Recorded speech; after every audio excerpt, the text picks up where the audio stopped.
We in that define King James Bible, it just goes in King Solomon's Ecclesiastes chapter 5.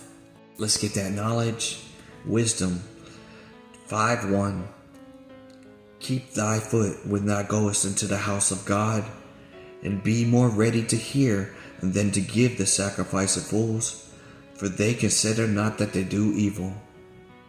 And be not rash with thy mouth, and let not thine heart be hasty to utter anything before God. For God is in heaven, and thou upon earth, and therefore let thy words be few. For a dream cometh through the multitudes of business, and a fool's voice is known by the multitudes of words. When thou vowest a vow unto God, defer not to pay it, for he hath no pleasure in fools. Pay that which thou hast vowed. Better it is that thou shouldest not vow, than thou shouldest vow and not pay. Suffer not thy mouth to cause thy flesh to sin, neither say thou before an angel, that was an error. Wherefore should God be angry at thy voice, and destroy the works of thy hands? For in the multitudes of dreams and many words there are also divers and vanities, but fear thou God. If thou seest the oppressions of the poor, and violent perverting of judgment and justice in the province, marvel not at thy matter. For he that is higher than the highest regardeth, and there be higher than they.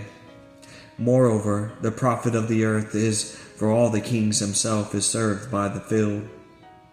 He that loveth silver shall not be satisfied with silver, for he that loveth abundance with increases. This is also vanity. When our goods increase and die increase, they eat them.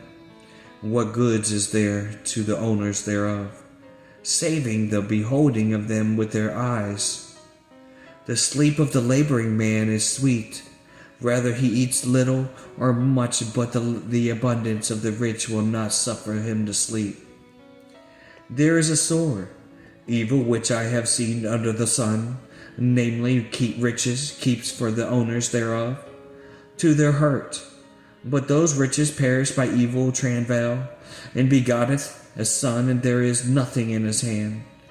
As he come forth of his mother's womb, naked shall he return to go as he came, and shall take nothing of his labors, which he may carry away in his hand. And this also is a sword, evil that in all points as he came, so shall he go. And what profit hath he that hath laboreth for the wind? All his days also he eateth in darkness, and he hath much sorrow and wrath with his sickness. Behold, that which I have seen, it is good and comely for one to eat and to drink, and to enjoy the good, and of all his labors, and that he taketh under the sun all the days of his life, which God giveth him, for it is his portion. Every man also to whom God hath given riches and wealth, and hath given him power to eat thereof, and to take his portions, and to rejoice in his labors, this is the gift of God. For he shall not much remember the days of his life, because God answereth him in the joy of his heart. Wow, what a powerful message. Thank you, man. I love you so much. I know.